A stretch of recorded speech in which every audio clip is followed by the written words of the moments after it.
Hello and welcome to everyone here. Let me first give you some background. I am an accidental entrepreneur. After 10 years in corporate, starting from sales to being the head of a multinational company, I have always wanted to become an entrepreneur, but never got a chance or the courage to leave corporate life. I'm sure some of you here feel the same way. You want to be an entrepreneur, a full-time entrepreneur, but could not leave the comforts provided by your job. At that time, I was getting paid very well, had a beautiful car, and got to lead a company. There was a lot of sacrifice if I left that all behind and take this big risk. But the multinational company I was working for then was not doing well.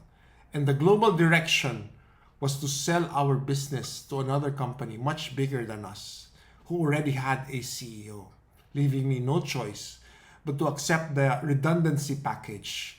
So in 1999, gone was the big pay, the nice car, the benefits, and all that came with that beautiful company. When it happened, I could have gone into self-pity, but by the grace of God, I did not see that as a setback, but an opportunity to try out my dream of finally becoming a full-time entrepreneur. And for that, a tech entrepreneur. Because I've always been fascinated with tech. Also, one blessing at that time was I got a good separation package that would be good enough for me for at least 6 to 9 months, depending how I stretch it. So there I was, an accidental entrepreneur. Someone else made that decision for me. It was not in my timetable. I was not prepared for it, definitely, nor was my family. And at that time, our house was mortgaged. My wife just gave birth to our son, and the Asian financial crisis was still there, having an impact in our economy. But my wife knows that I always wanted to be an entrepreneur, and we knew that was the right time for me to try out my dream. Here's a picture of my initial employees of our company. Fast forward 24 years, and we now have a tech company, eScience Corporation, with over 100 customers here and in the Philippines and overseas. We have over 80 full-time employees. So far, no debt and good prospects for the future. This is a picture from our recent outing in El Nido. So how was it when I got started? How did I get this company going? Some questions I had then was, considering the many things to do, what should I do first? What's the first thing I should do? Should I get a partner? Who will be the directors of the company? Well, that was easy, getting the directors. Since I was not sure who wanted to be part of our startup, I got those who will not refuse my invitation. My father-in-law, my brother-in-law, my cousin, of course, my wife. Another question I had then was, what space should I be in? What type of business should I have? What can I leverage from the experience I had in 10 years of corporate life? I worked most of my life in a multinational company engaged in the film business. Unfortunately, the film business is a sunset industry, so that probably was not the best line of business to get into. Good thing I was up to date with tech and knew how software works. I love tech, fascinated by the internet, and at that time, starting a business at the early stage of the information age was pretty good. And the internet was already starting to pick up. E-commerce was already picking up then. So I put the two together. My passion for tech with the growing need for automation and online innovation because of the internet. That became the focus of my business. My passion for tech allowed me to also enjoy what I was doing. If I probably did not like what I was doing, I probably would have given up when the trials started to come.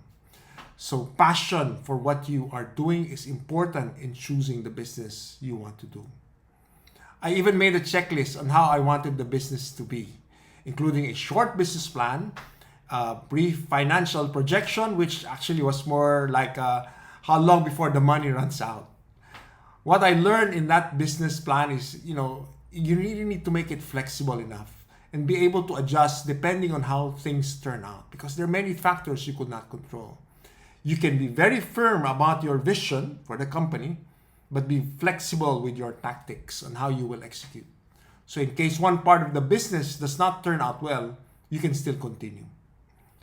I've learned that even if the business plan makes perfect sense and on paper should do very well, it does not always turn out as planned. There are many, many variables in the business that could affect the outcome, especially if you need customers to buy your products. Know that customers don't know yet your products or service, so there will always be hesitation to try out something new. I have learned that it's a big hurdle for customers to change behavior and preferences. That's one big challenge in coming into the market. So be flexible with your business plan. According to Big Mike Tyson, everybody has a plan until they get punched in the face. Expect hurdles in starting your business, but be prepared to meet them. You know, we will never have a risk-free scenario when getting into business. There will always be uncertainties because even established companies face risk every time. Uncertainties, can come anytime, and change always happens.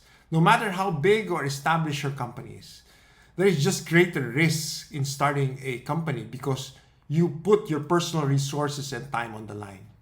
One thing that helped us prepare, without us knowing it, for our business was that me and my wife built up a great number of friendships, a network of friends. These friends, we can trust, and they all know that we are responsible in how we live our lives and do our job. They believed in us and helped us to meet the clients that we needed for our business. The more the friends that you have, the more the people that believes in you and trust in you, the more bigger the chance of you getting new customers in your new startup business. So it's very important for you to establish that. Even now, even without a business, it's good to have a big and a strong network. When you start your business, you don't have anything else yet to sell, but yourself. People will buy because of you, your credibility, your dependability, because they trust you and they can depend on you. That's why they buy the products that you have. That always happens as a startup. So don't lose the trust of your friends and colleagues because you are preparing the way for your future business. In one of the turning points of our business, we needed to get a bank to support our e-commerce payment gateway. So customers can pay via credit card on our website. That was 1999 then. The e-commerce was just picking up. So I made a pitch to a large multinational bank, Citibank, which then was a top credit card company, also offering that. We wanted them to accept our online transactions and approve them in real time, instantly. They never did anything like this locally before in 1999. And they were not sure if we were going to run away with their money. After numerous meetings with them, they still could not decide on our proposal. And they were very honest with me and told me, they really liked our tech, our presentation. They think we're credible, but they don't know me. They know who Ricky Dagalet is. And they're not sure if they can trust me with their business. But good thing, one day I brought my wife with me, who used to work at Citi. And when they found out who she was, and one of them actually worked with her, they knew she could be trusted and was able to deliver when she worked with these people at Citibank. So that made the deal happen. It was not our tech, nor our competency, but it was because they could trust us. That allowed us to get their business and get our e-commerce engine started at 1999. We were the pioneers of e-commerce then in the Philippines. So even now, build that trust among your colleagues, friends, your customers, and those you come in contact with.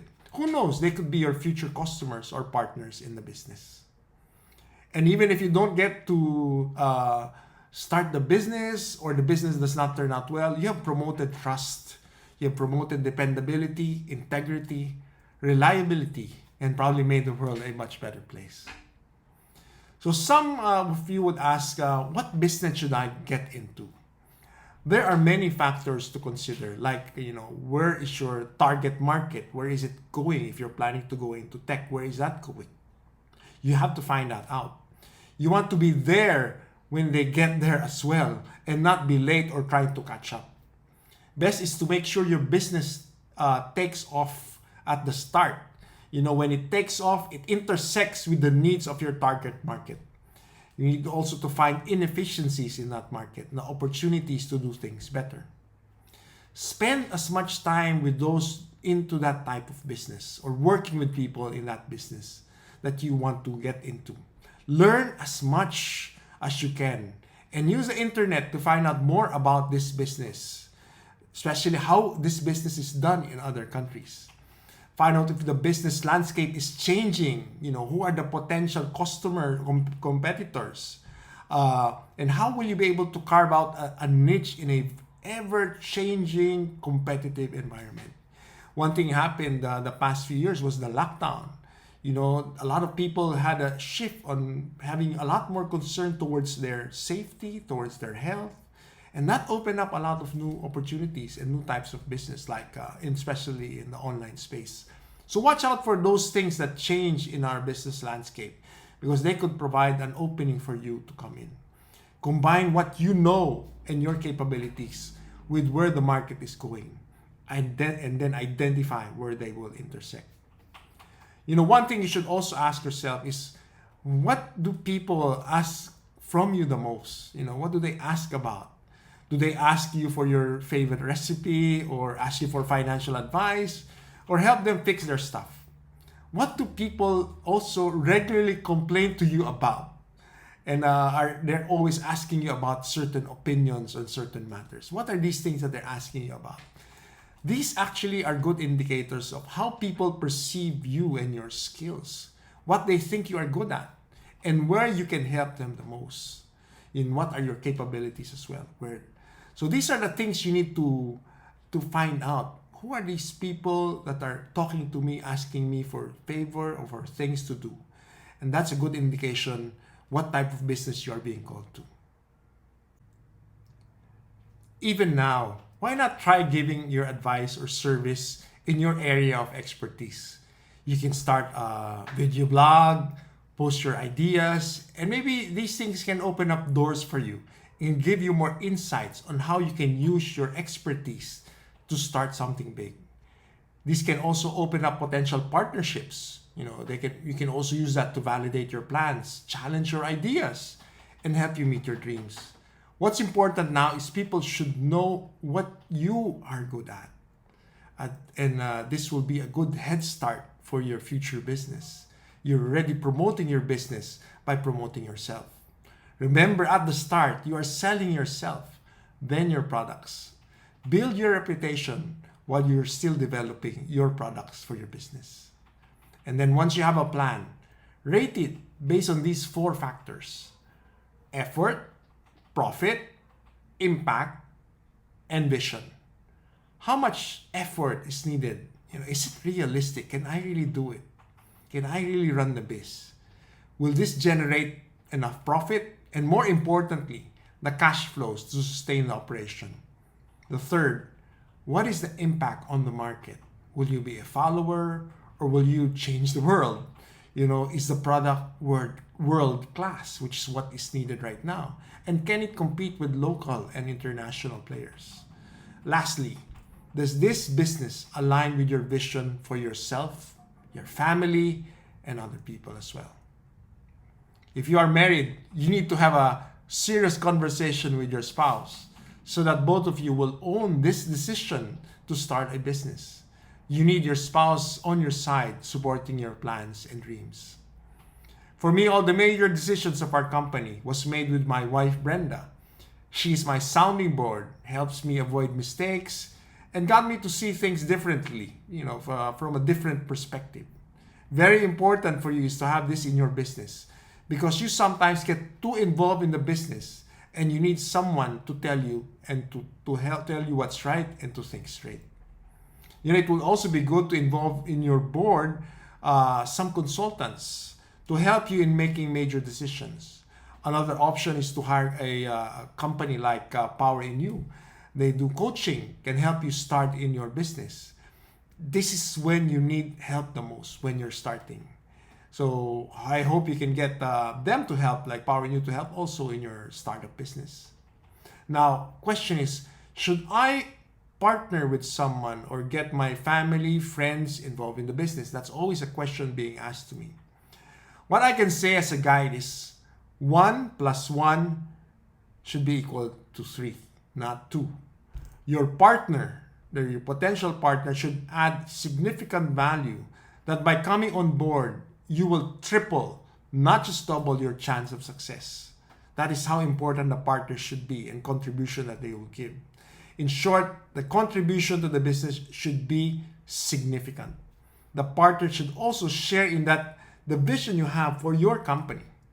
If you're considering getting a partner in your business, consider first these 3 options, because getting a partner is not always the first option. The first one is just to hire that person that you think can contribute strongly to your business. Pay handsomely, pay the person based on the commission or sales that you can get from the business. Second is you can just get that person as a consultant at the start.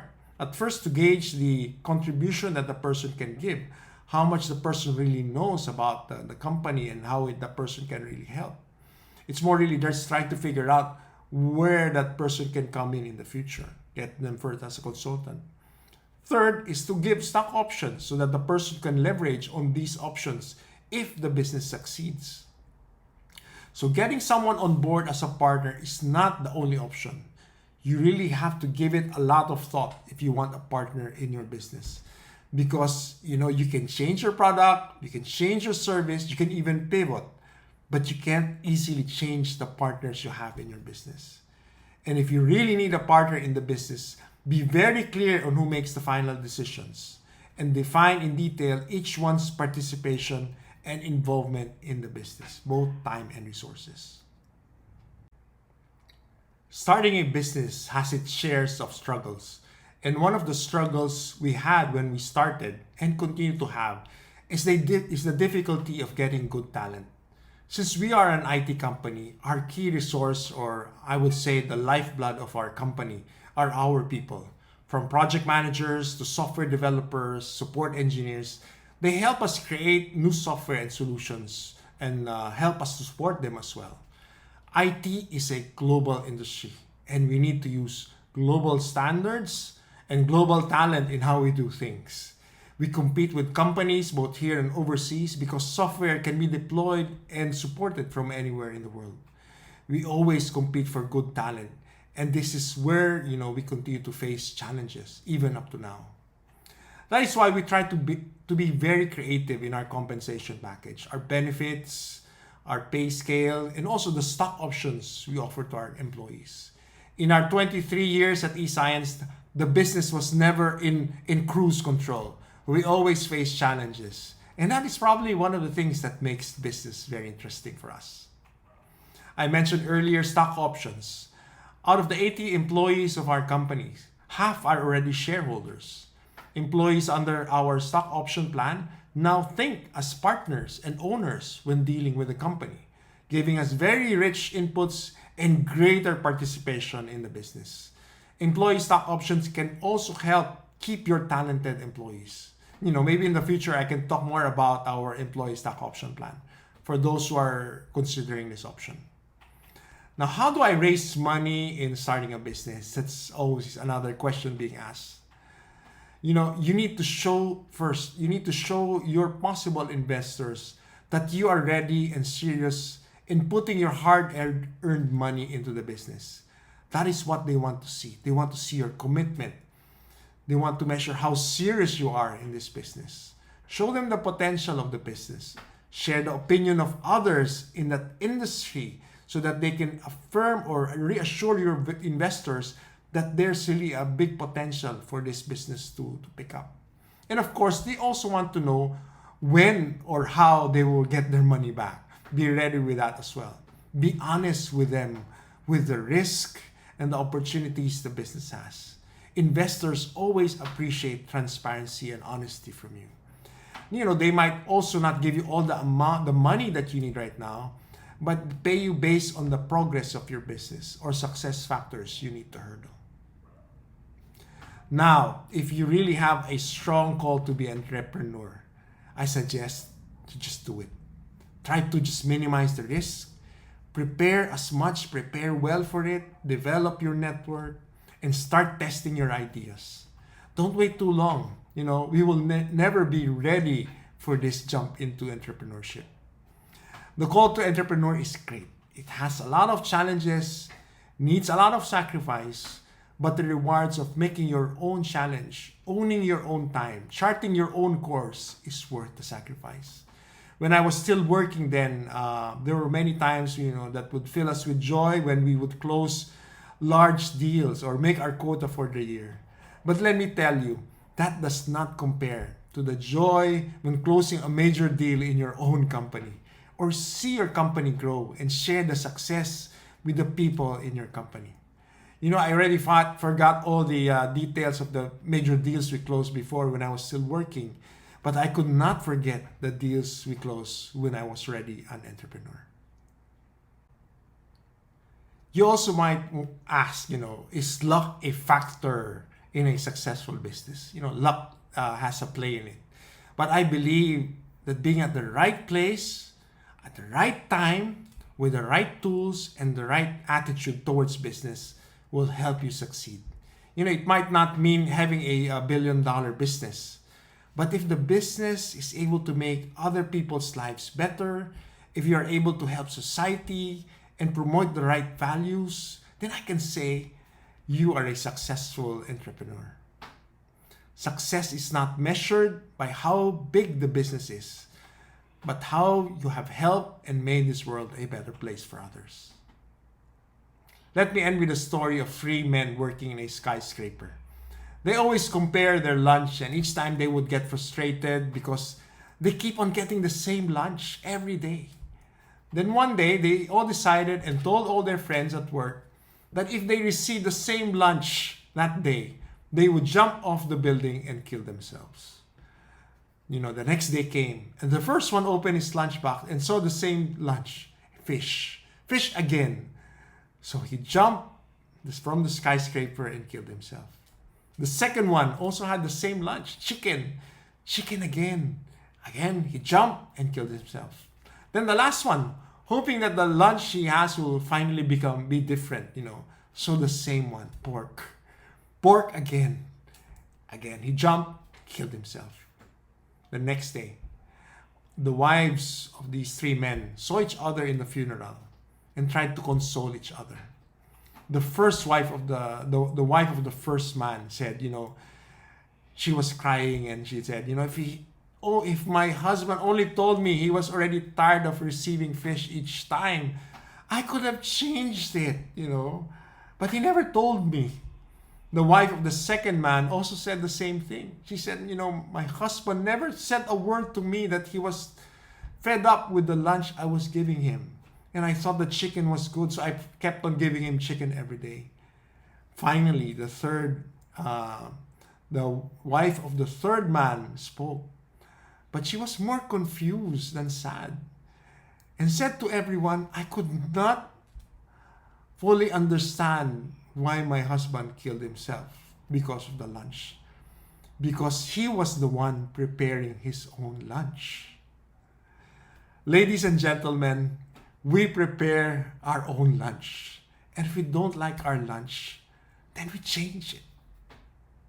Just like what Steve Jobs said, your time is limited, so don't waste it living someone else's life.